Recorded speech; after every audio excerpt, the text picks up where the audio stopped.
Welcome to the podcast. My name is Danny Cola. If this is your first time listening, make sure to hit subscribe on your favorite podcast platform so that you can join me in having some epic conversations that access higher levels of potential with creatives and professionals from all around the globe. Thank you so much for tuning in. Hey, Danny, how you doing? Gary, what's up, dude? Right on. First podcast in a while. That's exciting. How do you feel? Yeah, sure is. Well, Danny, you have been doing fascial maneuvers. You have been following the philosophy. You've been producing content, helping people, and growing your business in Chicago. And I would rather spend my time talking to you than a lot of world leaders because you're in the street doing it right now, and that makes a big difference for me.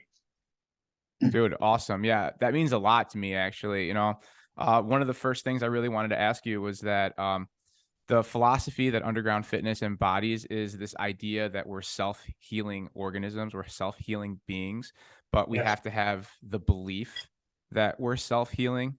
How powerful is that? How powerful is it to have this belief that we're self-healing organisms? I know Human Garage's philosophy, that's a real that's a pillar. So talk to me about the power of belief and the fact that we're self-healing and why that's so important.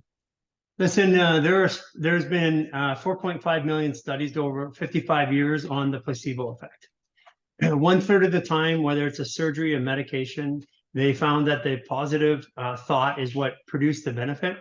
That same research and science, conclusively peer-reviewed, showed that 1/3 of the time, the negative thought created the failure. So that just makes me believe, like from a practical standpoint, I always take a kind of apart, say, well, there's a possibility it could be, but it just means that it's all about what we believe at the end. So if I believe it's going to work, it's going to work. If I believe it's not going to work, it's not going to work. And belief is a really strong motivator in the human nervous system. If I have a belief that I can do something, the body is designed to heal, but not just heal, but perform. And we use belief and performance. Like we'll accept belief if I want to become the best person in the world, the best athlete, I want to create something new. We'll set the goals and we'll believe on it, but then we turn around in our bodies and we don't use that same style of thinking. It just didn't make sense to me. Yeah. It's all about belief, Danny. And I appreciate what you guys are doing because you're right. The body can heal itself, but I'm now on the flip side of it where I believe my body can perform. I've done the healing. That's amazing. Yeah. Let's go back to that whole belief thing. And, I live for cathartic moments. I love sitting in meditations and having a thought about life and existence that makes me go, oh yeah, I'm amazing. Or an idea that I can contribute to my way of living or my business or what have you. So we do different types of things to put our nervous system in a balanced standpoint. And part of what's been helping me so much is doing these fascial maneuvers.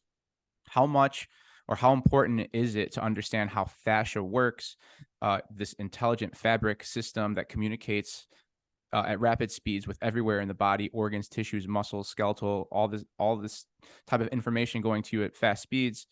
How important is having a balanced nervous system in order to have some of these aha moments about life and how we're able to heal? It's all inextricably linked. Like, for example, we think of our body, the brain being dominant. The brain has 100 billion nerve endings. Okay, nerve endings are nerve cells or your ability to process. The more of them, the more cluster. It's like horsepower in a car. The fascia has 100 trillion nerve endings. So in the effective range, what we're saying is that a Casio watch is managing the space station. And that's what the brain to the fascia is. So it's not, we now know that the fascia has an interstitium. I mean, we just made the assumption when we started 12 years ago that the fascia was intelligent, and then we just sought to prove it true. But the mainstream didn't think that way. So your fascia, it's intelligent. It understands what's around it. We are biophotonic, we are bioacoustic, that means that we move information through our fascia at the speed of light. We're acoustic. It means we vibrate. We're in resonance. That's not we say it all the time, that my vibe or you're on my frequency, because we resonate.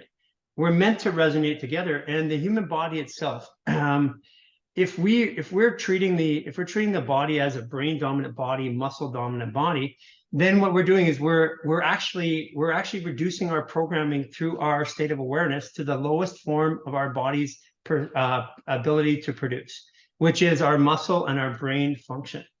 And fascia is inclusive. It opens up everything. Let me just give you a repicture of the body. Okay, so we're biotensegris, right? So Mm. we're like a balloon, and as you can see, and I'll be posting pictures. 2 years ago, I ballooned right out for the first time in my life. I was like 245 pounds, but I was eating constantly. I was eating good food, completely normal diet. And on that complete normal diet, what I was doing was I had a controlled baseline. We're out here during the pandemic, we came out here basically in the mountains. I don't have much EMF or anything around. I have the same routines or food every day. I have the same amount of work or effort every day for 2 years. And what I noticed, if I keep everything in my life the same, my body went like this over the curve. So we are a big balloon. We stretch out. Inside that, fascia is silica. And our body is predominantly silica, and we have more silica than we have calcium in our body. And that silica is in a gel format right now. It's right here. It's a gel like that. But then it goes boom, right there.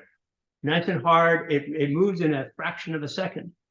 And so if we take that gel, so inside that balloon and we have on that balloon, we have 14.7 pounds per square inch of pressure. That means that on your body, Danny, you have about 2,000 pounds of pressure on you. That means that I have to have 2,000 pounds of pressure pushing out at the same time. That's how a balloon works. I blow in, Right. creates inside and outside, and it meets by that skin. So a more accurate way to describe the body, let me just give you a way to think about it. So you got a balloon, the skin. Inside, you got a gel called fascia. And if you took a toothpick, wrapped it with a rubber band, and put one up in the bottom for your leg, another one for your leg, one for your arm, another one for your arm, put one down for the spine, and a Cholula cap for the head. And now you have bones and muscles. Okay, muscles are the elastics, bones are the toothpicks.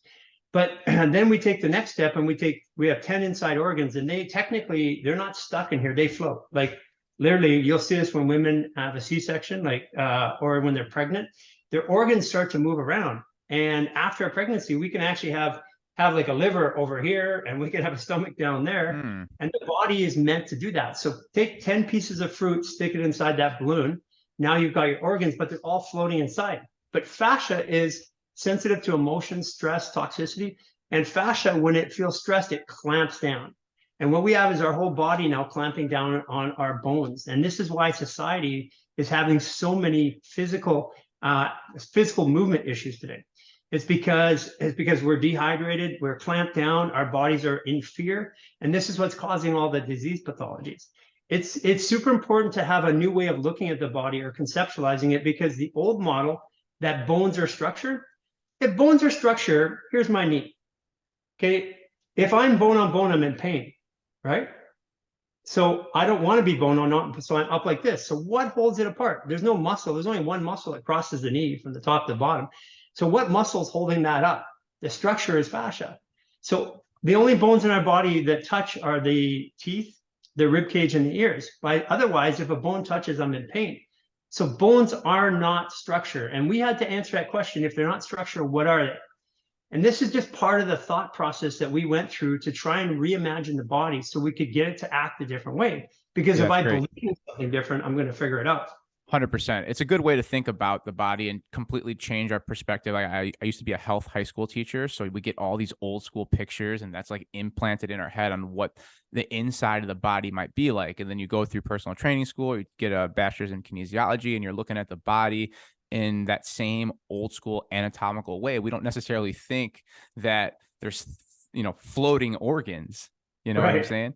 It's Right. wild. It's wild to think about it like that. So then that leads me to my next question. Like, how important is the twisting of the body? I love adding this rotation to my workouts almost daily.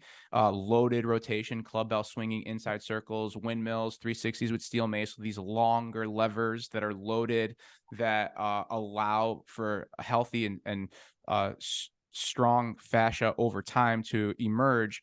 How important is this twisty rotational motion, and like why does that affect the fascia so well?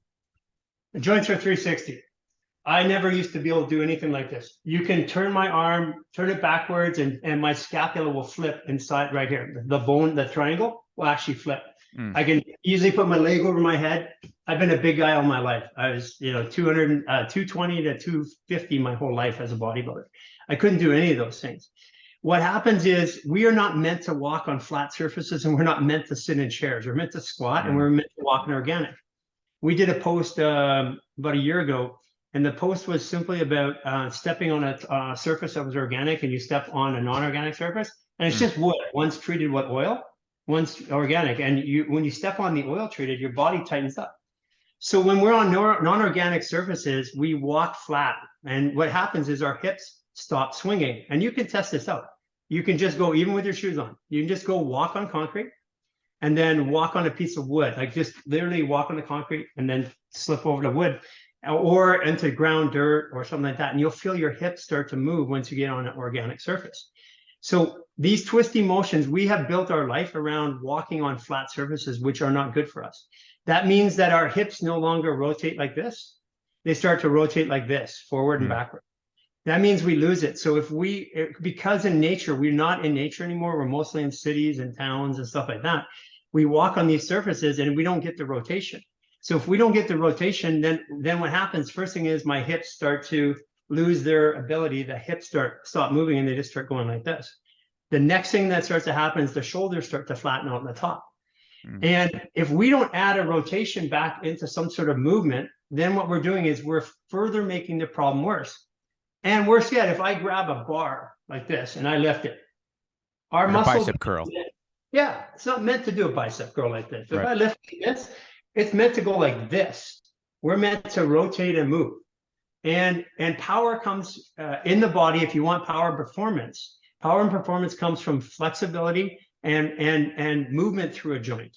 So if I've got a lot of restriction in a two-dimensional path because I've already done this or done this, and I was a bodybuilder, so I've done Right. it all. I'm now unwinding the first 40 years of my life where I was a bodybuilder, and it took me a decade to do it. I mean, Mm. now we could do it in like literally under a year. But that if we don't have that twisting and winding in our life, we're not compensating for it. And if the joint needs information, if it doesn't have a full range of motion when it moves, that information supports your nervous system and your brain and tells you where you are in your environment and what to do. Super important. That's why you feel so good. Yeah, and then that distorts information that could potentially be higher levels of potential running through us. I know I like to get a little deep there, but if we have inflammation at those joints and we don't necessarily know we do, we just feel pain and we want to blame it on this, or I slept funny or something like that, that could be causing distorted pieces of information to flow through our nervous system and our spine and all that, right? Right, because the body works in priorities. It works to protect itself. So if all the energy is used to move through malfunctioning joints, it takes away from my sight, sound, touch, taste, and hearing. That's something. Oh, I'm so sorry, Randy. That's okay. Yeah, that takes away from our sight, sound, touch, taste, and hearing. I'm going to get Jordan to shut this off for me. Sorry, I didn't shut off my phone. No, don't worry at all. Yeah. Not at all. So basically, when the body's active and the brain's used and working more, what happens is it takes away our ability to sense our environment. So that's why when you do a fascial maneuver, all of a sudden things look brighter. I can hear more. I get quieter, Mm. and that's the information that you're missing in our normal daily movements today. Yeah, and over time, when we're stuck in those chronic states, that just becomes the new normal, and we can't really necessarily understand that we have the capabilities or the abilities to see colors brighter or think clearer or have more enthusiasm for different types of situations in our life, or program ourselves to look at negative situations with a positive lens and see what type of solutions may be able to come from our current debacle, right?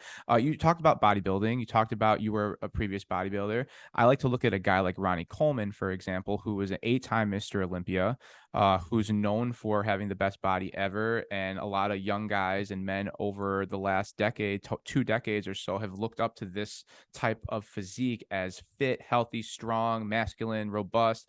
But now that man is in his late 50s and he's got lower disc issues. He's got all kinds of joint issues, chronic pain all the time. The man's, I think, walking in crutches, not to mention a high stress job like a police officer while he was competing. Like, talk to me about that. Is that what you'll Well, come to if we do years and years of what we still think is supposed to be a health and fitness fit body? yes. So that's a good point. One second. You're editing this, right? I am. Okay. Oh, Hey, I'm not. Jordan, can you call Leah? She's down there trying to pick up something from Biologic. Yeah. Uh, guys, these are all the faux pas that we have sometimes. Okay, let's talk about Ronnie Coleman and all that generation. So Yeah. I went to the Nationals in 1989, and at that time I'm one generation behind Arnold, and all the guys that we knew growing up in there. Take a look at those guys today. Do you want to look like them or have their bodies today? And I don't want to look like them or have their bodies today because they look like they're weathered, they're worn, they're old. And I'm starting to see this now in the biohacking space where a lot of the top biohackers are starting to look older and older Mm, and older each day, each week, each month. I mean, I have interviews and stuff I've done with people, and I just watch their progression. sure. It's because we were we were bought. If you really want to know, this is the point of medicine, right? They're saying, well, let's not do this because we don't know what the effects are long term. Well, we are in real time seeing the effects of that bodybuilding lifestyle, that fast-paced, hard-hitting, like take no prisoners lifestyle. We now know what it looks like in 30, 40 years. And as a society, we're going to come back and go, whoa, that was stupid. Because you're right, every one of those guys, I mean, there are people like, I mean, significant, even up here in Canada. The owner of Olympic Gym just passed away, Peter Koronovich, and all these people were in that whole bodybuilding area in the 80s and the early 90s, but 70s, 80s, and 90s. They're most of them are not in good shape. They have health issues, they're in crutches, they're dead, they look weathered and worn. With all respect, I don't want to look like Arnold or Sylvester Stallone when I get to that age. And Right. I'm not too far behind them, right? Right. I'm Right. literally one generation behind them. Yeah. So And I did is I took a look at what was happening out there, and I said, I don't want to be like that. So I want to do something different. So I need to do something different today. oh, for sure, especially if we want to keep helping people and help them ethically and really come up. I mean, we have technology. We're finding out so much information in the last 5 years that took over, a few centuries to figure out that we can uncover now in 5 years. What keeps happening is we just keep getting information quicker, faster. But anyway, in the 70s, in the 80s, and the 90s, this is what prompted fitness to make it such a boom in the 90s, right? In the early 2000s. And then I come in to this world in the early 2000s as a trainer, and a lot of my first modalities were just regular bodybuilding style exercises, and I'm trying to Sure. teach people and get them healthy with these modalities, and they get you to a good position in your life. But then when you get into your 30s, 40s, 50s, and 60s, and the stresses of life, and then 5G and Wi-Fi, and who knows what's in the soil and what's in the air and what's in our food, right? A lot of this doesn't get disclaimed. um, we're looking for something to counteract that distress. And it's not that the answer isn't heavier, faster, stronger, more lifting, more workouts per week. In fact, what you're finding out, as I've seen, and known you now for a few years, and a tremendous shift in your weight, a tremendous shift in your movement, um, your face, your skin, like it's really interesting stuff, because as a practitioner, like, I want to teach people some of these modalities so that they could be the best version of themselves for their children, for their grandchildren. There's a lot of people out there suffering and don't have a ton of answers.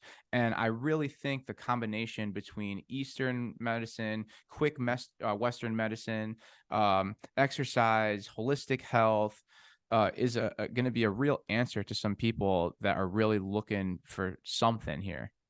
Yeah, and health is based. So we're doing all this medication, all these surgeries, and all these concoctions and ways of fixing the human Weird, body. weird ways of losing weight, weird ways of trying to get those goals, and it's seeping through, and it's like almost looked at as a normal, and it's scary. It is, but the human body repairs itself, thinks, recovers, digests, processes emotions, and eliminates them through movement. And that's why people, like, when they're frustrated in the lower state of awareness, we call the primitive state of awareness, the only way to get my emotions out is to run it out or work it out. And if I don't run and I don't work, I'm not okay. That means that at one point in my life, if I can't run or work out, that means I'm not going to be okay. It's just telling me that. That's a pretty bad statement, because there's a high probability at some time in my life I'm not going to be able to move for a long period of time. It happens in everybody's life, just about. So the most basic and simple of all movements is our breath. So even if I have constriction in my rib cage from putting all this muscle down on my rib cage, which was happening, when I breathe, I'm not breathing. I'm breathing under distress. Because as I get tighter, if I breathe, if I go to wrap my arms around your chest end and just hold it mildly, not even pressure, you start to breathe, your body goes into a sympathetic reaction right away because it feels restriction. Right. So when the body feels restriction, it automatically fires hormones, fires adrenaline, norepinephrine, and cortisol. We have all these people trying to get more testosterone as guys, and women to balance their estrogen and their hormones. And it's like, to get out of stress and anxiety. Well, quit producing stress hormones. I mean, that's really what it is at the end. It's the stress hormones. And we have a society that believes that energy is by taking caffeine, like, right. energy. That's the loss of energy. That's the shaking of energy. You notice when you do a fascial maneuver, all of a sudden after a session, you're calm, you're quiet, and you have tons of energy. Energy comes from the 0 point, that place of peace. It does not come at all from caffeine. Caffeine is advancing, and it's causing the vibration in your body. It's jacking you up.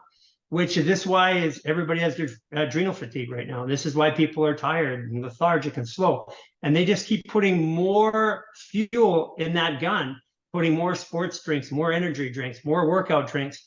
And it doesn't work that way. If you want better testosterone, take down your stress, because your body is not able to rest, digest, process, and eliminate when there's the smallest amount of stress hormones in your system. Yeah. I've always been an energetic guy. I've worked on the calmness to myself. I used to be very like stubborn, and even now I can still be somewhat stubborn, and I get frustrated really easily, and then all my emotions get flustered. And I'm an empath. I take in a lot of people's emotions. I think You're I'm a very Scorpio. You suck it all in. Yeah. The one thing is, don't lie to you, because you can't lie to a Scorpio, because they just wait for you to finish lying, and they're like, okay, and they move on with life. Yeah, and I even catch myself. Yeah, I lie to myself sometimes, and I love having these aha moments where it's like, holy moly, okay, let's make that alteration. However, like, I feel like it's just become my personality now to be calm and relaxed. But then again, I am doing these fascial maneuvers daily. I'm doing these rotational mobility drills daily, multiple times a day during my sessions, and it's become now part of my personality, you know? Um, I don't think that people really understand that that's something that really can be worked on. And by daily movements like this and other protocols, right? Good sleep, anti-inflammatory foods, and then getting clear on your emotions, which I want to put on a shelf here and pick up there in a second.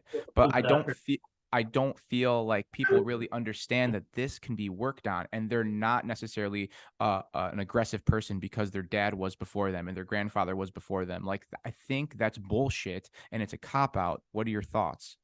Yeah, 100%. So what happens is, every hormone in your body, when it hits your body, it has two things. It has the same chemical profile. So here's how our hormones work. You've got a big mixing bowl, which is your perception comes from.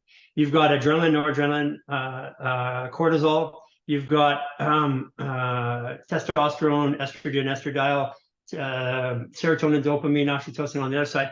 And when you have an experience, you take a dash of this, a dash of that, a dash of this, you put it in, and now you have excitement. But excitement, if is the same chemical composition as anxiety. Exactly, in the body. My perception gets to tell me which one it is. Like, for example, confidence and fear, same chemicals, which we produce. So another one is like joy and sadness. That's why we cry when we're sad, but we also cry when we're in joy. So what makes the difference is my perception, and my perception gets hijacked by stress. So if I'm in stress in my body automatically chooses the negative side of that chemical profile when it presents itself in its body. So the idea is, by doing this, what you're doing is taking your body out of stress. The fascial maneuvers remove 75 to 90% of the stress in the body in 15 minutes. And what happens is we go through our day, we build up our stress, build up our stress, build up our stress, and then we go to sleep. And our body works and it recovers a little bit, but not all the way. And we build up our stress, and we Yes. sleep. And this is then finally we need to detox, and we need a week off or something like that, or a vacation, right? Hmm. And so what we're doing here with fascia moves is you build up your stress, take it down. Build up your stress, Boom. take it down. So what we're doing is we're constantly baselining our stress so that our stress doesn't get dysregulated. And by doing that, it allows us to pick the better behavior. And here's the other part too. When you first start doing fascial maneuvers, people will go, I'm feeling really anxious today. And I'm like, do you have any reason in your life to be anxious? No. Is it excitement? Oh, I'm going to do this new thing. But we're so habituated to think this feeling means this. And after 28 days, the human habituation cycle, you're going to believe that. And you're going to go to that. So you have to work your way out of it. It's super, super powerful, but it's confusing when you're inside of it. So, okay, what you're talking about is the stressors that we put on ourselves in our daily lives and some of the conscious or unconscious ways we're doing it. But once we realize that, then we realize that we get to the next boss level, and that's generational stress and trauma. Yeah. And that's even deeper into the fascia, deeper in our DNA. So my next question is, how is a incoherent relationship with parents and parents' trauma and stress affecting our fascia and our organs and our inability to get calm Yeah. faster? It's deep. Okay. So this is deep, but it's actually pretty simple. So we thought the world genetically, if I had a cancer gene, I was going to get cancer, go cut it out. I mean, Angelina Jolie did that so beautifully for us. Now we got a new person doing this, Hemsworth. He says, Mm, I've got this gene, so now I'm going to stop everything. But we already know that the gene doesn't mean anything. It's the expression of the gene, which is epigenetics. right. But now we've been following epigenetics for 30 years. We're on that 30th year of following epigenetics. And guess what we found out? It doesn't always happen in epigenetics either. So then there had to be another thing. How about emotions? Like, I sit at the same table as my family. I eat the same things. I live in the same house. I get mad. They feel bad. It's the emotional stress that is actually shaping us, and it's affecting the genetic and the epigenetic response. So it makes sense for us to take that emotional stress out every day, because we're in stressful lives right now. Like, people are eating food, almost all of their food. If you're not eating 100% organic, there is no way your body can heal. End of Mm. story. Stop it. You might as well just go off and eat more of what you're already doing, because all you're going to do is work yourself out, and you're going to look like everybody else at the end. And right now, people are dying younger today than they were 10 years ago and 10 years before that. We're dying younger, and we're more dysfunctional. And we So could really attribute that to glyphosate and all kinds of chemicals that are in processed food, in our soil, in our grocery stores. You're talking about that, right? absolutely, it's horrible, because I used to think it was just a little thing, but glyphosate is glycine in the body, synthetic glycine. Glycine is what the body uses to make protein for. So what happens is, with it takes and it starts to make protein out of basically a chemical copy. All right. So we were just transitioning about your personal transition. It's been a couple of years, and I've been following you, like I said, for the last 3 years, and I've seen you change. So let's break down a little bit of why you think that is and where that's from primarily. Well, so what happened is that I was muscle bound, so I had restriction. I was actually, even at the clinic, I had already worked. I could squat, I could move pretty good. But when I moved, I was carrying a lot of muscle, and I had restrictions in ranges of motions of my joint. Okay. Just like So, everybody. like everybody, yeah, but I have zero restrictions today. Like, literally, I'm like Gumby. You can like twist me, turn me all the way around. You look like Gumby, man. I In a know. good way. And by the way, what I did is so let's talk about patterns on the body. So we do a pattern. We move like this, right? So our initial therapy that I started in the clinic with Dr. Rubenstein was called neuromuscular calibration, or the Rubinstein method. That he was the grandfather. It's slow ranges of motion that actually supposedly entrain the brain, but what I know now, it entrains the fascia. And it's super. What's happening is that when I was moving, I wasn't getting proper ranges of motion, so I was using patterns to get myself out of that dysfunctional patterns in my body. But what happens is I was putting a pattern on top of a pattern that was dysfunctional. That means I didn't erase it. And I did this from 2000 and I started in 2008. I tried a little bit. And then I had a government sponsored vacation for a couple of years. And then when I got out of weight, and then I tried again this movement process, and it worked. It got me out of pain and all this. I was feeling great. But then about 3 years later, it stopped working. And I realized what I had done is I created a pattern on top of a pattern. The nervous system, we have what we call synaptic optimized programs. Like when I learned to walk as a child, or I learned to stand up, or I learned to do something, it takes like, for example, the amount of muscles and controls through the homunculus and the cerebellum and the body feedback to take a cup up like this and drink without spilling. It takes a baby, it takes them 3-4 years to even be proficient at it. And usually until they're 8 or 9 or 10, they don't do it without spilling every time. And I'm 54 years old now. And guess what? I still can't do it without spilling. I spill every freaking time. So do I, bro. So they've called me Mr. Spill since I was a kid, and I spill almost something every day. What the fuck can I unprogram that in me? Okay, so that's because the synaptic program that said, how far do I reach for the glass? How hard do I grab? What speed do I do it? When I put it to my mouth, tipping my head, tipping my hand at the same time, pulling back, that's a fairly specific. It's like trying to pour water into your radiator of your car. It's like okay, without a funnel. It's like, and it's all over the place. So that's a malfunctioning pattern. Okay. And here's one of the things. As a child, I had never crawled. We had hardwood floors. I had that little jumper suit, and I used to scoot. And around 8 months, I just got up and I ran. I didn't even walk. I just started running. I didn't even walk. I just sort of got up and ran. And what happened was, because I didn't crawl, crawling is your contralateral movement. It's your legs and your arms working together. So when I was in the clinic, one of my trainers, great guy. I mean, his name's Ryan. He like, this guy was kettlebell champion. He was fantastic. He pointed out to me, he goes, "Yeah, you can't crawl." And I'm like, "Oh, that makes sense. That's why when I walk, I don't walk properly. My contralateral movement's not properly." So and I had done all this work. I mean, I've done more therapy than anybody I know on the planet. I have been in, 12 years of doing therapy on myself, or having people do therapy on me 3 to 7 days a week. Before that, I was 3 days a week since I was 13 years old. And that's all because of your back injury from your squatting. You're 600 pounds, right? Yeah, well, actually, I had it when I was younger, and then that's what caused the squat injury, and then so a dysfunctional pattern caused the injury when I loaded my system, and then I started having to recover from that. So basically, what I did is it took me 3 months to learn how to crawl, and even then, it wasn't quite perfect. I could feel the mismatch on the right side. So I realized the way I was looking at it is, I said, look, I've done everything. Like the building patterns or routines using synaptic or using patterns of the brain. It works. It does. They're not putting it down. It works right now, but is it going to work long term? What are we going to look like in 30 years? How is that function in the nervous system? And so I had been doing that from 2008 to some degree to 2020. And that 12-year cycle, I was getting better and moving, but when I stopped doing something, I started to have problems again. And if I have to constantly do an activity to feel good in my body, there's a problem.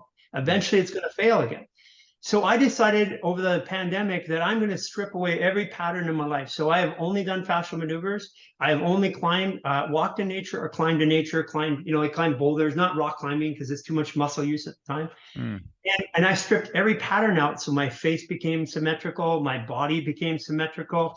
My balance came. I gained 3 inches in height over that time by taking every pattern. And I'm at the point now where I can successfully say, I am probably a month or two away from wanting to move this body, and I'm going to move it because now I know how to build it. If you could go back and be a baby and build everything right, how would you do it? And look at, like, right now, I haven't seen you in person, Danny. So, but if you touch me, when people touch us, they get a little weirded out at first because our skin, our ears, our hair, everything is like a baby.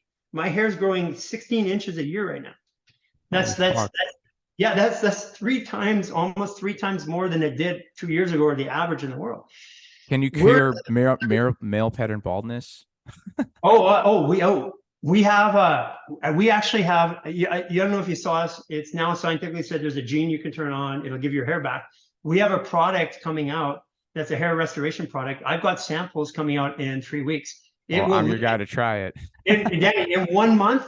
The guy who invented Power Kirk, he invented this in 1 month. He invented Power Kirk. He was a Mr. North America. He was one of the best bodybuilders I've ever seen in my life. He became a scientist. He created our Power Kirk, our fascial flow. I And our gotta fascial. try the power Kirk. I haven't tried that yet.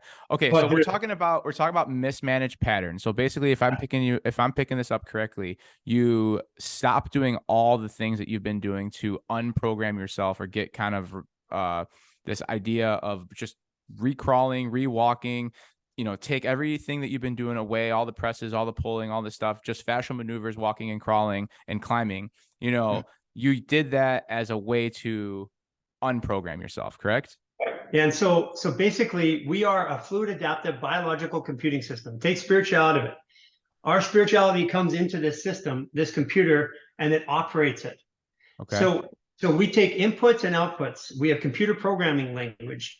The body has buttons you can push to create hormones and all kinds of things. I can create serotonin, oxytocin, dopamine rushes. I can give you heroin, and I can give you cocaine in your body just by a breath and a moment and a touch.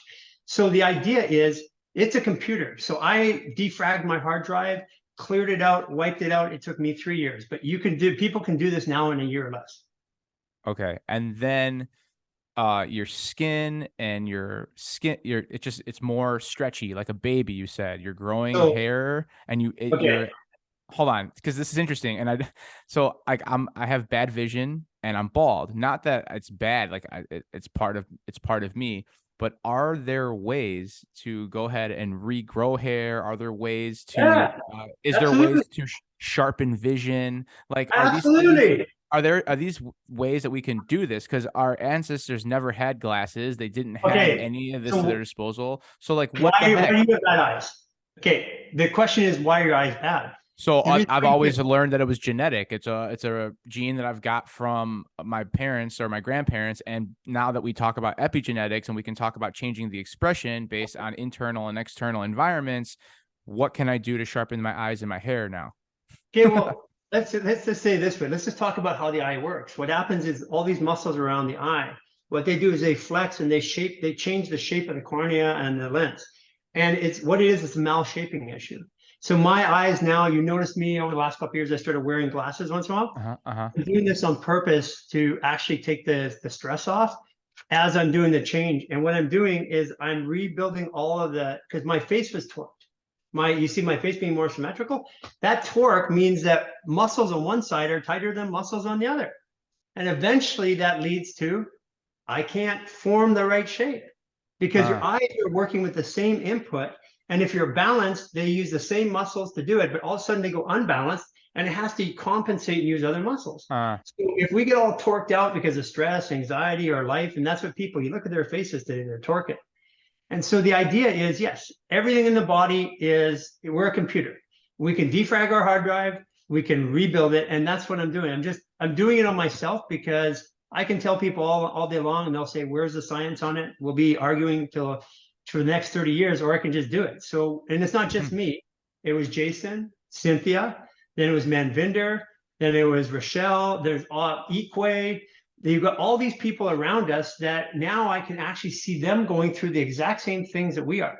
So it wasn't just me. I'm not a special case. Yes, you can get your eyesight back.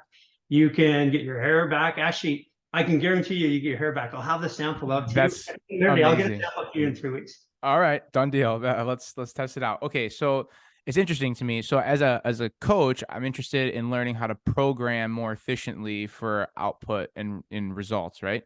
So is there a way to stack some of these fascial maneuvers in a certain way that are more effective than others? Because I've Yeah. been really like high on the stress reset, which is my go-to, and then the organ reset. But then, there are other ways to move about, and then I make up my own ways. And So so talk to me about how do you stack it? okay, so so I'll send you a couple of routines. But what we do, and when people DM us, what we do is we send them back a set of routines that are specific. We have the resets, the 1 day, 3 day, 5 day, 7 day, and 28 day resets. Those resets are meant to reset your body. But once you get in the reset, you're going to want to perform more. Because once you reset it, you go, wow, I don't have those aches and pains. I want to do stuff again. So what we've done is we are still learning ourselves. I mean, I have a pretty good handle. You can give me any injury, whether it's internal, external, neurological, emotional, and I can give you something that helps. But part of it is taking the basic one, which is the stress reset or the primary 10 movements. The primary 10 movements move all 300 joints in your body. That's the point, because every joint is an information source and the joints are nodes of information. So if Yeah, a joint is disrupted, that's like your computer. That disruption is a blockage and your computer has to get through. right. So it's important to do all 10. I tell people to do the 10 fascial maneuvers 2 to 3 times a week, kind of like your workout. Then the rest of the week, I do customized stuff. I do a stress reset really quickly, and I have a lower reset and upper reset. Now, what I'll do is I'll put these up on our website. We're just putting up our website right now, so people can start to sort. And we're going to build a way that they can actually customize their own programs. But yeah, adding things to it, because, for example, like I'm doing all this work, but I still got neck tension. Well, that neck tension is going to affect the way I lift and move. So if you do a jaw release and then you do an ear torque, right there, your neck tension or ear pull, your neck tension is gone within minutes. So the idea is to learn.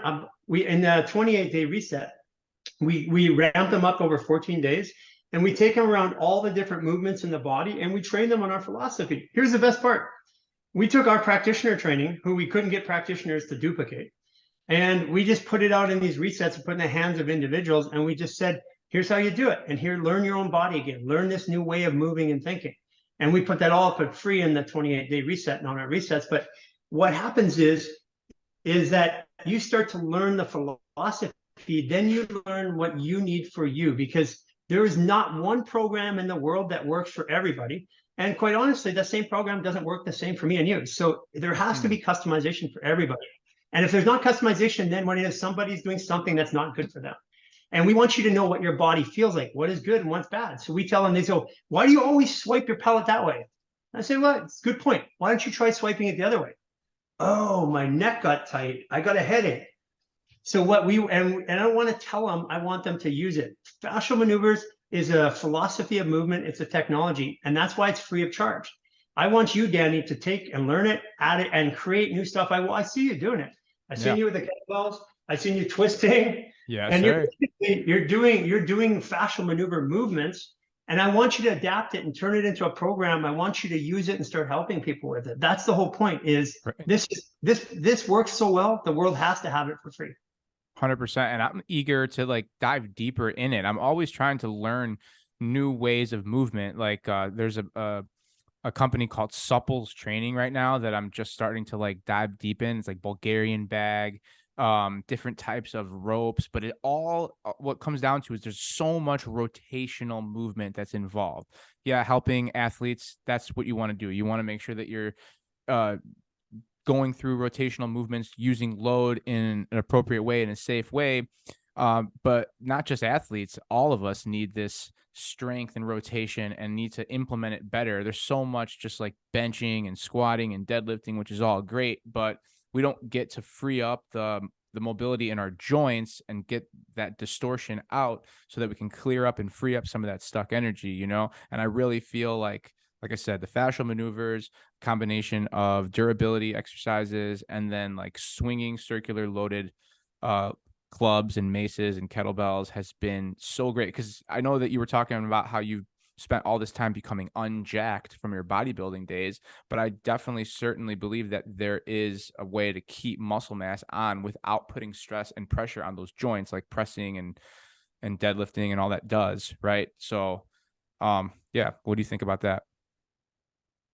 Yeah. So again, what we're doing is we're moving pressure around the body because the body is Yeah. pressurized. Yeah. We have three zones of pressure: the head, neck to the pelvic floor to the legs. If we don't move pressure through all three zones, the body will either get stuck or it will hold it out of place. So it's really about taking and understanding. You have to get people to think a new way. Like for example, Mm, which if is I saw my body impossible. with biomechanical mechanics, if I put a string between here and here, a wire and a winch, that's mechanics, right? But I have three sausages inside of here and three sausages inside of here, muscles, inside fascia. Blood rushes in and swirls. That's hydraulic. So we're actually biohydraulic.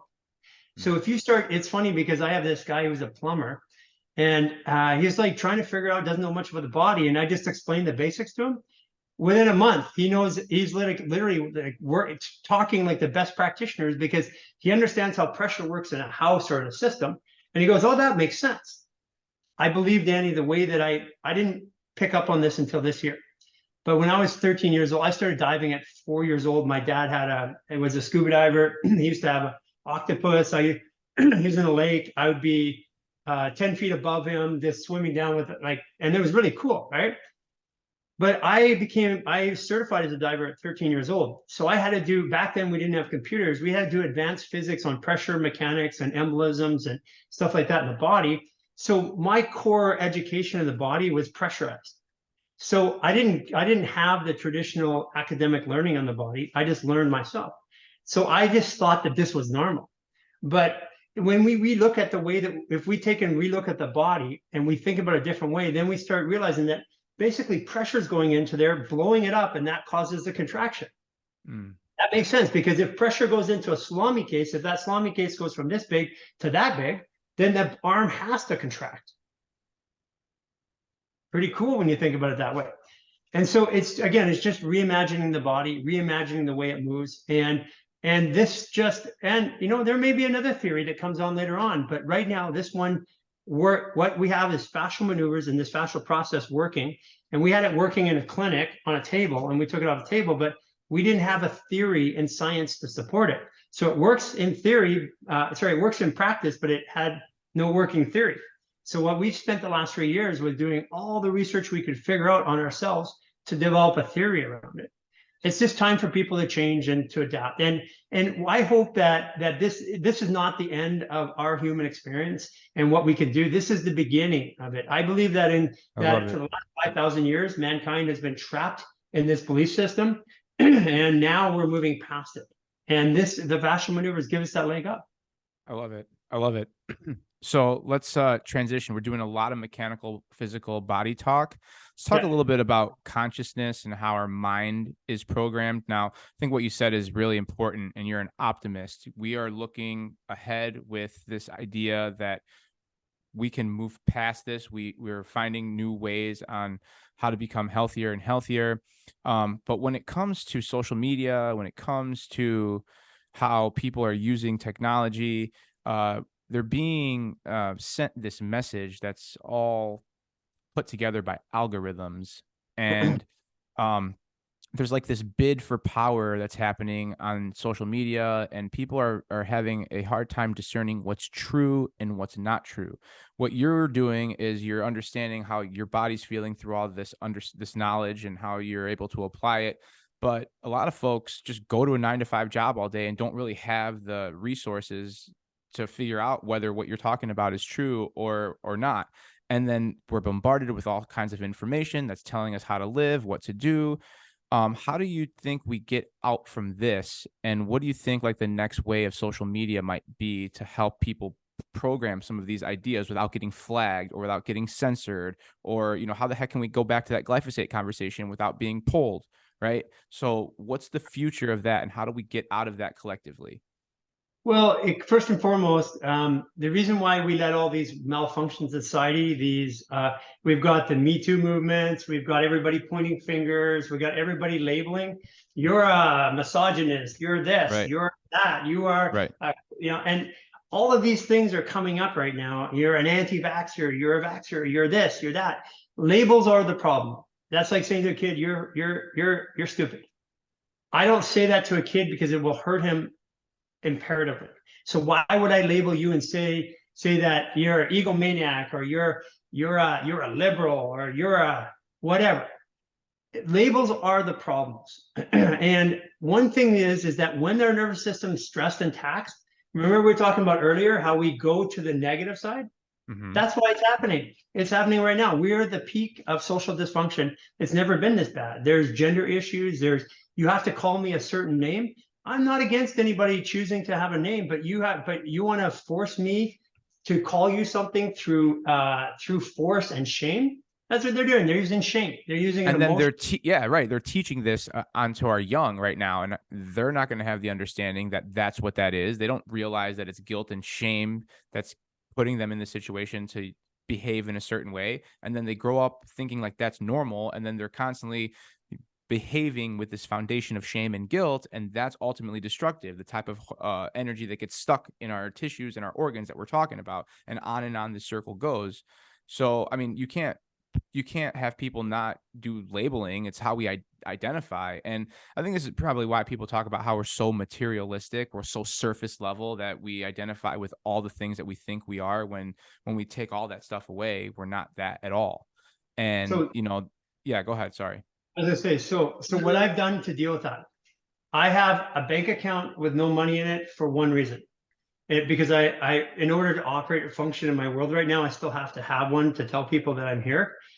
I do not have a salary. I do not make money. I do not carry money. I do not use money. Now, people around me do right now, but eventually this thought process will do, because what that's done is given me a clarity. I didn't like doing. I mean, we charged a lot. I charge a lot. I charge $5,000 to $7,000 a day to see me at Human Garage. I feel that this trade was harming my nervous system and theirs, and was not allowing them to Yeah, feel. So I mine wanted to be, too. yeah, I just wanted to be authentic, but I still had to run my life and my business. Right. So I have right now, I have 60 shirts. I have another half dozen shirts that I wear. You see me on the same videos all the time. It's not an accident. I have 3 pairs of pants, of shorts. I have 1 pair of pants now. I've had the same pair of shoes since I left the Human Garage for 6 years, the Vivo Barefoots, which are, by the way, wicked and awesome. And I have the barefoot shoes, and I've 6 years I've worn the same ones every day. And I've gone hiking, inside, out, back, climbing, working out. And what I've done is adopted a minimalist lifestyle, because that's first and foremost. If I'm constantly seeking stimulation outside of myself, I am going to interact with society in malfunctioning behaviors. And we were tricked. We were a society that went from, in 1940, Oppenheimer came in and turned us from a needs-based society to a desire-based society. If you were to watch a video of, like, say, a woman leaving her husband in 1940 or 50, how many suitcases did they have? One. They go on vacation. How many suitcases do they have? One. Cynthia, when I got together, we go on an overnight trip and she had 3. And I'm like, whoa, where did we go wrong? So it Yeah. took me a while to unwind from all of this. But I believe that my personal experiment was to give up everything. And that's what I've done. Everybody who's on our core team has no outside income. We don't take salaries. They have their expenses and everything paid for, so that they can function at their optimum. It means they have nothing to worry about. They're not sitting in a meeting trying to figure out how to pay their bills. Because if I'm meeting with you and I'm doing a project and you're thinking about paying your bills, it's not going to work out right. So what we did is we taken the stressors off life, and we're just choosing to live a different way. I believe that this is where society is going. We're going into the age of Aquarius, where we don't have money. I know it sounds weird, but Aquarians, How do you do that? How do you have people that live with you and they don't get paid? Or like, how do you think about living without paying for stuff? Like, how do you set that up for yourself? It took us 3 years to figure it out. We have a really good system now. We've just we were 3, then 4, Now we're in Mexico. We're going down to our retreat center there. We're about 14 or so. And it's not about, we still need money. This is not this utopian, like live on air and all that. We still have money that generates our world. But if I'm interacting with money, then I'm not in the space that I need to be helping people, because I'm thinking about my bills when I'm on top. And I've done this my whole life. I'm in the clinic and I'm going through tough times sometimes in the early days. And I'm like thinking, I got a bank note to meet, or I got a credit card issue, or I got, payroll coming up, and I'm stressed when I'm working on people. How healthy is that? I mean, I'm transferring to them. 100%. So 100%. it's just about choosing a different lifestyle. And we're making this shot. It's an experiment. We'll see what happens. We're not saying that we figured it out, and it's not like we're in the process of trying to understand. But what we found, as you've seen, we went from 30,000 to 2.5 million in social media in 1 year. We're producing content like crazy. We're all healing our bodies. We play, we go out, we have fun, we do all this stuff, but it's because they're not doing the work. Like if I'm doing detailed work, I can't create. It's hard to create. Yeah. So if I'm doing math or accounting, it's hard for me to think about the vision of my life. So what we did is we just made a contained environment that everybody can work in. And what we found is that their social behaviors and patterns and beliefs that were there before were what the problem was. So they went through our 28-day reset, our lifestyle artist program. And over time, they said, I want to help the world. I want to do this. And then when they're ready, like we have Lisa, she's running our marketing, and she's in South Dakota. She's roughly my age, a little bit younger, I think. And she's like, I live alone. I rent my house. So she, packed up her stuff, took her house, put it up for, went out of the lease, sold one of her cars, kept one there, and it's like a mission, like Doctors Without Borders. So that's what we're doing right now. That's the way that we're handling it. It seems to be working, because what happens is we get literally 100 times the production, because people aren't having emotional issues and crashing all day long. But we don't take people off the street either. They have to come through our programs, because those programs are what weed out all of the malfunctioning behaviors. And it's not that we weed it out, they do it themselves. We give them the tools. Right. All of our programs are free of charge to heal yourself, every one of them. And they're all self-directed. And instead of having a big infrastructure of a big corporation on the other side, we got a small team. And we ask you, Danny, when you go through the 28-day reset, to help the people behind you. That's how it works. So it's like this gift economy kind of thing that's emerging. Do you feel like more people are going to be subscribing to things like this? It's the age of Aquarius. At some point? Yeah, age of Aquarius, we do this. So the reason why we have money is because if I have to trade my product, so I have a physical product that I produce, but your brains, like you have math or you have legal or something like that. So the reason my money was created, literally, well, it was created to control us, but the reason why what it does is, if I have to every time I want to trade with you, I have to go through an emotional exchange. When then I have to question my value. Is it really worthwhile? I think I'm worth more than you. I had to do all this, but you had to go to school for 10 years to get that. So what we did is money takes those emotions out of the transaction. When the emotions are out of the transaction, it stays in my nervous system. That's why my experience is, I've had lots of money in my life. I've been broke. I've been on both ends. I've been in millions and millions, and I've been nothing. And it's happened more than once. And what I noticed is, I was a practitioner for some of the biggest, I'm not going to mention any names for obvious reason, but billionaires, the biggest families in the world.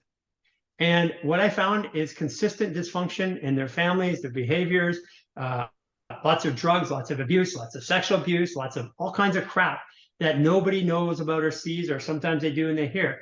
That's what I find. And so I haven't seen an example, very few examples where money's made things better. I mean, there are some people that have money that have really good moral principles and live well.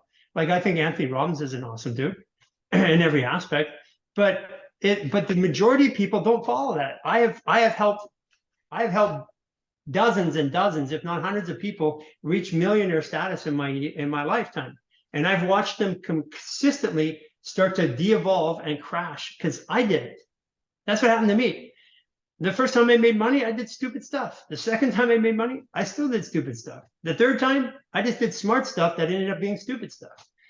So I just think that we're at a time in society where we need to go back to me expressing the value of what I have, being confident with it to exchange it for you, not using an artificial surrogate in between that says that we both agree upon, because that surrogate is like a pharmaceutical copy of the exchange.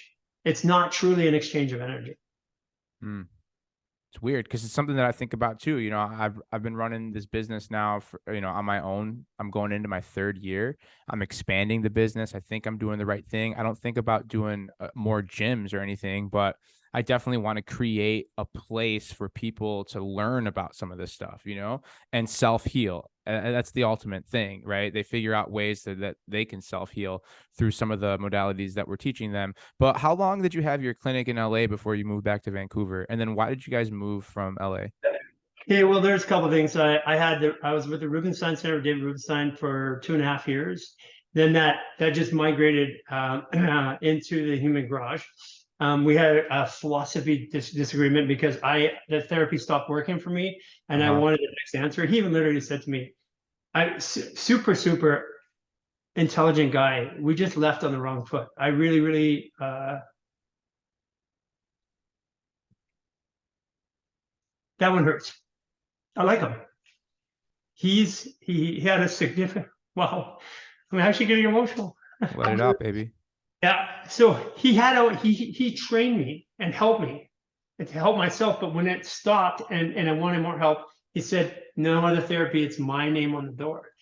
And Mm. so I went to Human Garage as a way of trying to help myself. We were in the clinic 2013 to 2000, end of 19, so 7 years. We closed the clinic. There was a couple things. In 2018, I started discovering this new process in fascia, and it changed the therapy in the clinic. And today I now know it was the most powerful version of fascia care that you can have from a practitioner for performance. But I learned that first. That was what I discovered or learned or channeled, or however you want to say it, first. Then I had to de-evolve that back into, because it worked, but then it would go away after a while. And I had to figure out that was the patterns that were, because I could get anybody up and moving really quickly. But if I didn't continue to do it, then that's why I said, well, I have to continue to do it. That means they have to do it themselves. So now I have to Okay. teach. Yeah. So you're talking about your hands-on care Yeah, that you were giving people. Okay. So now it's morphing into how you can teach people to do it for themselves. right. Got it. So as everything we did on the tables, and we're just de-evolving it into personal care. And it took us from Interesting. 2018 to today, and we're still learning. So you But found out that the manual care that you were giving would work for some time, and then it would stop after they wouldn't keep doing it for themselves. They needed you. You had to be the one doing it all the yeah, time. because even as a practitioner, you're going to spend 2 to 3% of your week's hours with me, but 97% you're with yourself. And yourself is why you're with me. All the patterns and malfunctions in your life is why you're here. It's not because you had a car accident. Yeah, a car accident was an exciting event, but lots of people have car accidents, get out and walk away and don't have problems. So, is by far the majority of people have car accidents, don't have problems. So there had to be something else in their life that was creating a problem. And if you don't address the other things, then my 3%, if I'm 100% efficient, but they're only 5% non-efficient or 20% non-efficient in their life, it's going to fail eventually. So it has to take personal responsibility. Back to that part where we started about, if you have a pain in your body and I fix it, you go, wow, thank you, I love you, you're the best, and I get a pat on the back. I actually don't like that. It bugged the shit out of me when people, you're a savior, you're my hero, and all this. I can't stand that. But what happens is, if I teach you how to help yourself, then your nervous system develops a belief that it can do it. That belief is a fire that starts and continues and goes. Super powerful, Dan. Hell yeah. Super powerful. And would you say that the 28-day program that you guys have is essentially the formula that you guys have created the last few years? It's the reset. So the reset is, it's not the formula, it's not everything. It's As you were talking about before, you have to integrate some of your own individual patterns that you may feel that are appropriate for you as an individual. But you're talking about the 28-day reset being the general format. okay. So the 28-day reset gets you to the reset. But once you reset, you got to do something about it. Got it. And that something about it is after the reset, it's the starting point. It's not the ending point. So what happens? We have people now in the reset. You'll see we post it all the time. We have like Claire from the UK, and we've got, I'm talking hundreds, if not thousands, of people that are now taking their medical and saying, I used to have rheumatoid arthritis. Here's a report. Now I don't. I used to have scoliosis. Now I don't. We're letting them tell the stories because I can't say by law and the way it works today, I can't say that this will help you or cure you. I can just say, this is what I did. It worked for me. Try yourself and tell me what happens when you get there. It's super, super, super important. This reset starts it off because it gets you to a baseline of let's say, a language that we could agree upon. One as, if you're still putting chemicals in your life, you're going to be sick, you're going to have hormone problems, you're going to be dysregulated. Those chemicals are in your clothes, they're in your food, they're in your air, they're in your cleaning products, they're in your bath products. If you don't take those out, there's no way that you are going to be healthy long term. End of story. There's not even one way to negotiate that. And that's why, because we just started putting chemicals in our lives really about 50 years ago. Honestly, about the 70s is when all the chemicals started coming into personal care. Kids started wearing makeup and that younger, because when I went to school, they didn't wear makeup. Girls didn't wear makeup until they were like grade 11 or grade 12. Today, young kids are putting makeup on at Oh, yeah. third grade, and it's toxic. It's blocking their nervous system. It's taking this fluid adaptive biological computer supposed to breathe, and it's shutting down the breathing of the system. It's dysregulating our hormones. So once people get over the reset, then they can start understanding what's going on in their lives emotionally and physically. Now they can do something about it. And by the way, we just put it up on our website. You can go there right now and you can do the 1 day, 3 day, 7 day, and 28 day, because it was a little hard. Again, we're a small team. We spend our money in helping people. We don't spend our money. We're not building a corporation. We're keeping this small. We have all kinds of volunteers. About 80% of the work that's done in our organization is done by people whose lives have changed and they just want to help other people. And that's the way to do it, Danny. That's actually how we do it, because we don't have the cost. If I don't have to pay 20 people salaries because they just want helping. So for some of them, they're going to be here for 6 months and then go back to their lives. Some of them be here for a year. And that's just their reset, their journey. And I feel that you learn the lesson when you, well, not I feel, it's not, we know this. If I teach you something and then you do it, that's one thing. But if you now teach somebody else, you take that 3 prongs of the learning cycle and now you embody it. And that's the important part. If you do it for yourself, but you don't share it with somebody else, you didn't get it. You only got 2/3 of it. Yeah. That's what I'm living for. It really gets me going. It's like I'm gonna live the life for somebody else and suffer, or I'm gonna live my own life and how I want to create it and suffer along the way. And I rather do it in my way. And it's really important to me after having my son, and he's 4 months old now, to show Wow, him. yeah. Yeah, it's crazy. It was a privilege to be a part of that. Thank you for Dude, calling. are you kidding me? We're so grateful. It was a very smooth birth. And he's been amazing sleeper since like day 2. The kid has slept almost all through the night. All I can count on one hand how many times the kid's been up in the middle of the night So you know why that in four is? months. It's you guys' nervous systems are calm. And you're calm as people too, because the babies also feel the energy. So if we're all messed up in our lives, if we're all stressed out, we're all angry and frustrated and sad, that baby feels everything. A mother, Totally. a mother and the baby talk without words. So if she's stressed 100%. out her brain, that baby knows everything that's going on, just doesn't understand the words around it. Yeah. And that's been, I mean, as I've learned more and more about the nervous system, I started learning peak information since the time we found out she was pregnant. And, I've really focused on being the best version of myself as we were going through transitions, buying a new house, expanding the business, building things, and figuring out what the next step was for me in the business, and how we wanted to live our lives, really, getting that freedom, that piece of freedom. And we're always trying to do that. And I was really focused on just making sure my wife really knew emotionally and physically that she was supported and that everything was going to be groovy and we were on our way to building our family just the way we envisioned it. And yeah, it's been great. So super grateful for By interacting the with way, you we guys. have on our YouTube. So we've been building this content ready to come out to the world. Yes. So haven't been promoting it, but we're going to start. We have Happy Baby, Happy Body version 1 and version 2. And we have women that have done fascia maneuvers from conception through to delivery in the labor room, doing a fascia maneuver, using fascia maneuvers at the point of labor by doing a totally twisted while sitting in there. It actually calms the pelvic floor and the nervous system, allows the push to happen because I'm trying to push. So when we bear down, right? And if we bear down, because it's pressurized. So if we do this, turn the head and then push, then all the pressure goes down and all the pressure doesn't have to come up here. It makes the delivery 100 times more easy. And so we want people to know this stuff because if you have an easier delivery and if you're less stressed and you have less problems, you're going to have a happier child, which you have a happy child who sleeps through the night.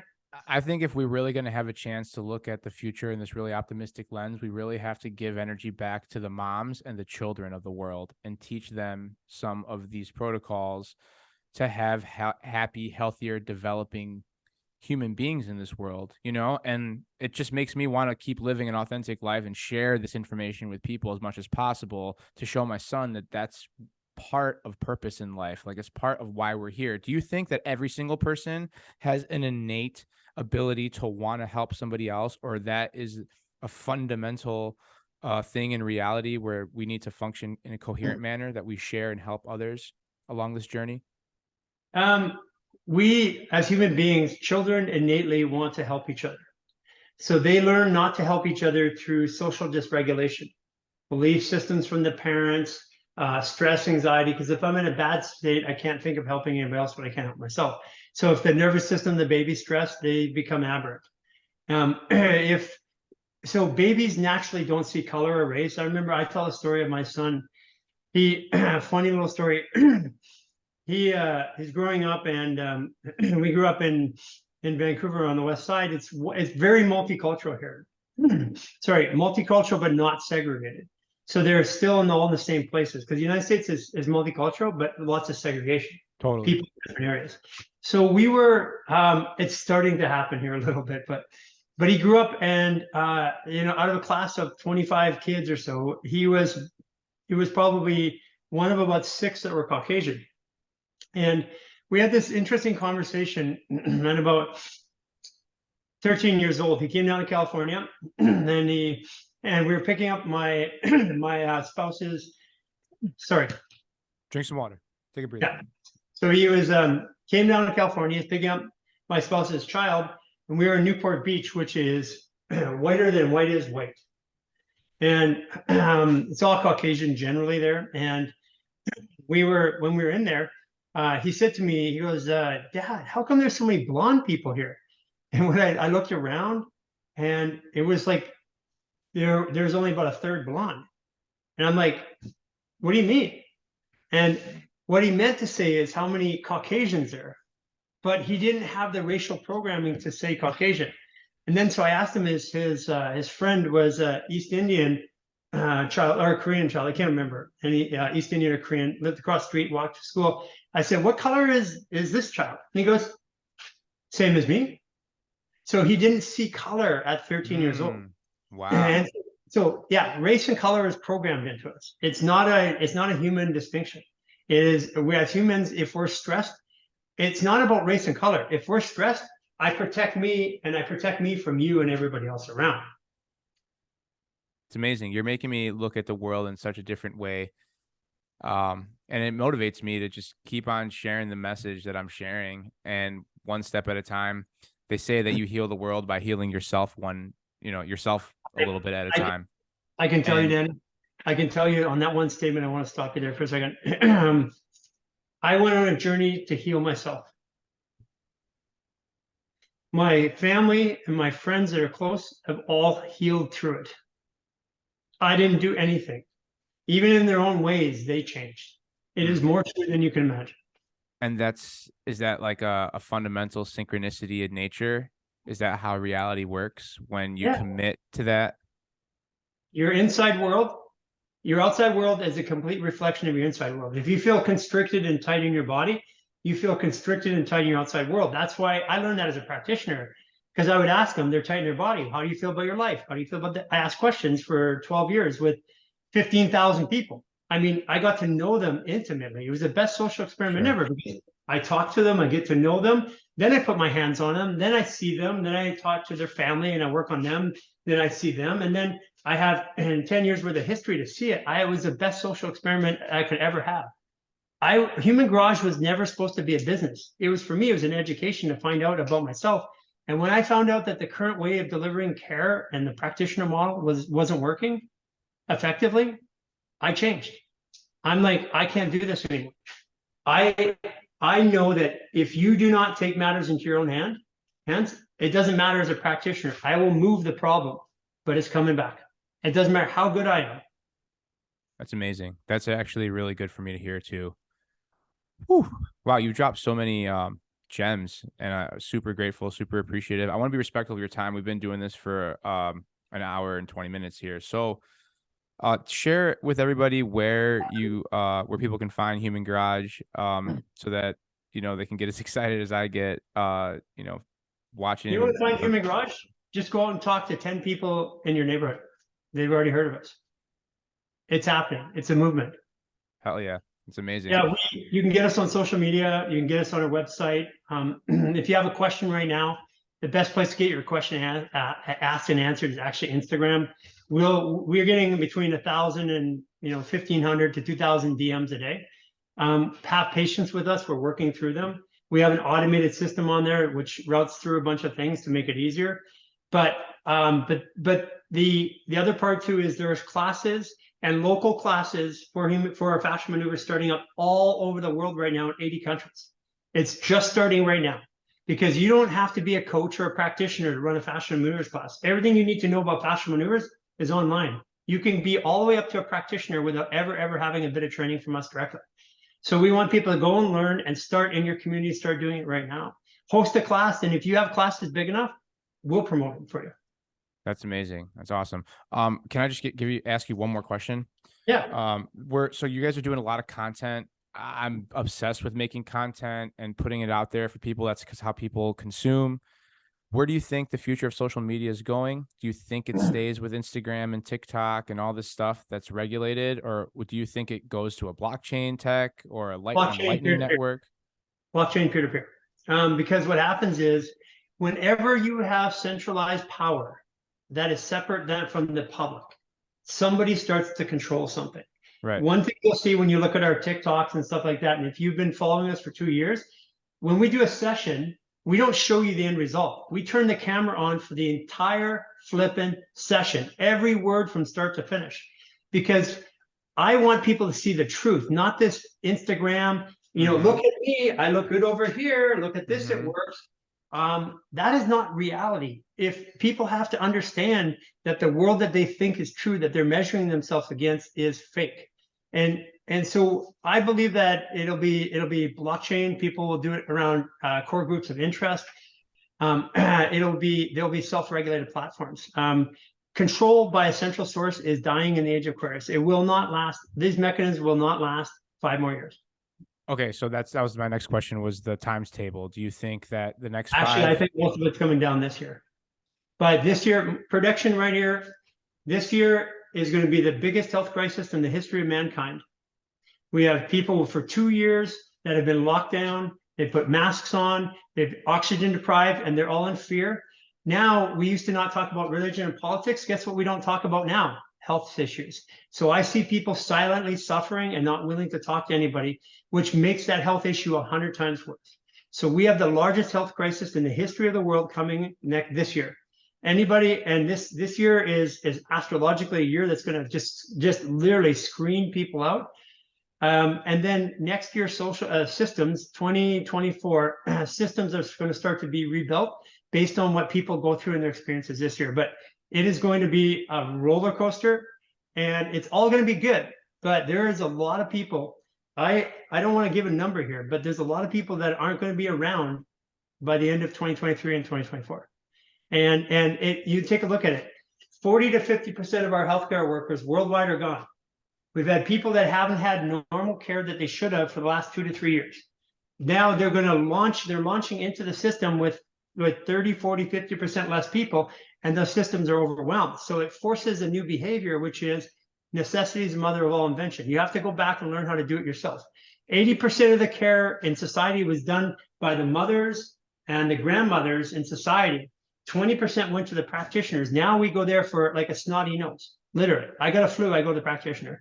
I got something on my finger, I go to the practitioner. That's not the way it's supposed to be. So practitioners who are good have their time bogged up doing things that their mother should have taught them how to do. So this self-care generation is at its peak. And what we're doing is pushing through and showing that it actually can be done and it can work. We're not the end all, be all to end all. We are here to do is facilitate this change. And we are going to take people like yourself who are doing the right thing, and we are going to put our spotlight on you and everybody else and show the world that you can actually do this yourself. And it's changing that. We're changing up the system here. I love it. Thank you so much, Garry. This has been a blast. Okay. Danny's awesome.